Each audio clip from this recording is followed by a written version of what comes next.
નમસ્કાર, GT9 ન્યૂઝમાં આપનું હાર્દિક સ્વાગત છે. હું છું મેઘા અગ્રાવત. જોઈએ આજના સમાચાર વિગતવાર. મોરીખા હત્યા કેસમાં ન્યાય માટે દલિત સમાજના અચોક્કસ મુદતના ધરણા. IPC 306 ના બદલે 302 ની કલમ લગાવવા સહિત 5 મુખ્ય માંગણીઓ. CID CBI તપાસ અને પુનઃ પોસ્ટમોર્ટમની પણ માંગ.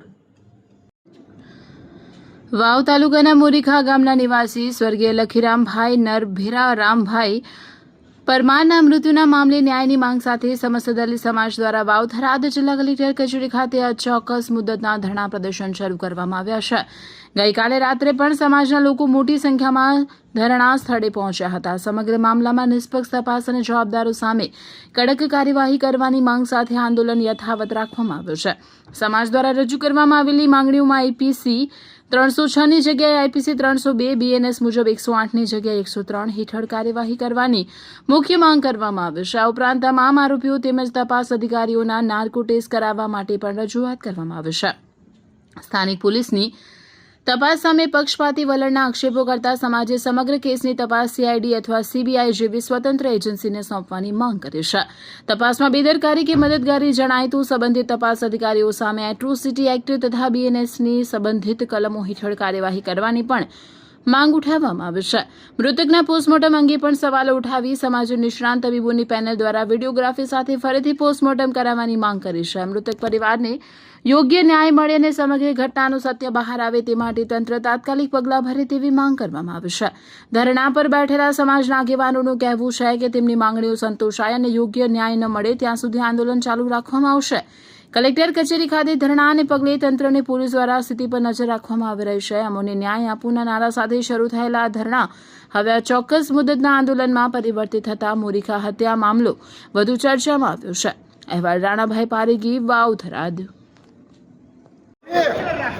દલિત સમાજના 70 થી 80 વર્ષની ઉંમરના લોકો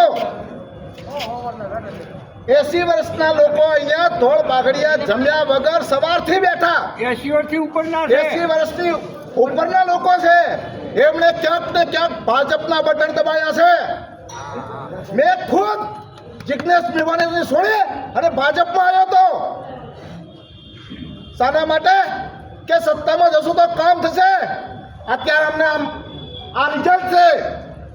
અમે આ ભાજપમાં હોવા છતાં આ વ્યક્તિને એટલો પાવર છે કે નીચે નથી આવતા. 2 પ્રમુખો આપ્યા, ડેલિગેટો આપ્યા.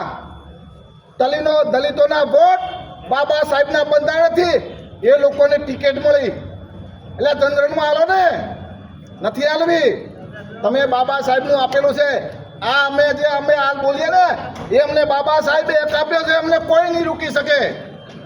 મારે કોઈ ટિકિટની જરૂર નથી. મારે કોઈ ફાઇલો ચલાવવાની જરૂર નથી. મારે કોઈ કરવાનું નથી. એટલે બોલું છું. મારે કોઈ કોંગ્રેસ ભાજપમાં એક જગ્યાએ ટિકિટ લેવાની નથી. એટલે આ કલેક્ટર સાહેબે હવે રાજકીય મુદ્દો બનાવ્યો છે. હવે આઉટ સ્ટેટથી પણ લોકો અહીંયા આવશે. એમને પણ અમારા દુઃખ થાય છે. અહીંથી કહેતા દુઃખ થાય છે.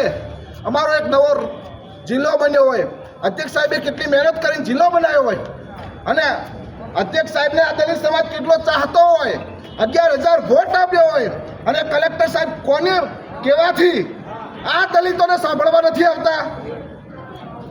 દલિતોને સાંભળવા તો પડે ને. ન્યાયની વાત તો ન્યાય છે પણ સાંભળવા તો પડે ને.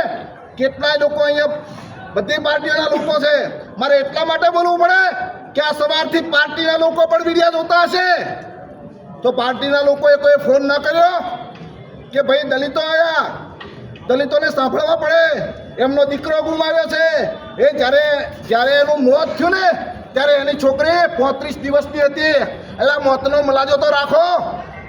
તમે બીજું કંઈ ન કરી શકો, તમે ન્યાય ના આપી શકો તો કંઈ નહીં, પણ ખાલી અમને સાંભળવા તો આવો. તમે કોઈકના કહેવાથી મને લાગે છે કોનું કેવું છે એ સમય આ ઇનામ આપીશ કે આના કહેવાથી કલેક્ટર સાહેબ નીચે નથી આવતા. આના કહેવાથી અધ્યક્ષ સાહેબને વોટ તોડવા છે એ પણ કહીશ, પણ એનો સમય આવશે.